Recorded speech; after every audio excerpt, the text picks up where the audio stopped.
তেসরা ডিসেম্বর ১৯৭১ বাংলাদেশের মুক্তিযুদ্ধ ইতিহাসের এক টার্নিং পয়েন্ট। এই দিনে ভারতীয় পূর্বাঞ্চল কমান্ডের লেফটেন্যান্ট জেনারেল জগজিৎ সিং আরোরার নেতৃত্বে ঘোষণা করা হয় বাংলাদেশ ভারত যৌথ কমান্ড, যারা গভীর রাতে অবরুদ্ধ বাংলাদেশের ভেতরে প্রবেশ করে মুক্তিবাহিনীর সঙ্গে কাঁধে কাঁধ মিলিয়ে সরাসরি যুদ্ধে নামে।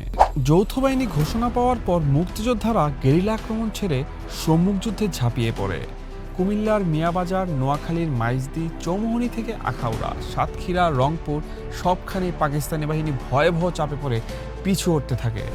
এদিকে বঙ্গোপসাগরে ভারতীয় নৌবাহিনী অবরোধ করে দেয় সব বন্দর, ডুবিয়ে দেওয়া হয় পাকিস্তানের সাবমেরিন গাজী। দেশের অভ্যন্তরে জারি হয় সান্ধ্য আইন, কিন্তু মুক্তিযোদ্ধাদের অগ্রযাত্রা থামানো যায় না। যশোর, কুষ্টিয়া, দিনাজপুর সহ বহু এলাকা ধীরে ধীরে মুক্ত হয়।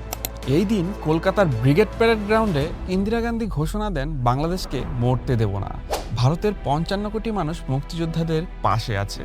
আর ঠিক সেই সময়ই আসে জরুরি খবর, পাকিস্তান বিনা উস্কানিতে ভারতকে আক্রমণ শুরু করেছে। রাতেই জাতির উদ্দেশ্যে ভাষণে ইন্দিরা গান্ধী জানান, বাংলাদেশের যুদ্ধ এখন ভারতেরও যুদ্ধ। পরাশক্তি সোভিয়েত ইউনিয়ন জানিয়ে দেয়, বাংলাদেশ সম্পূর্ণ স্বাধীন না হওয়া পর্যন্ত যে কোনো যুদ্ধবিরতির প্রস্তাবে তারা ভেটো দেবে।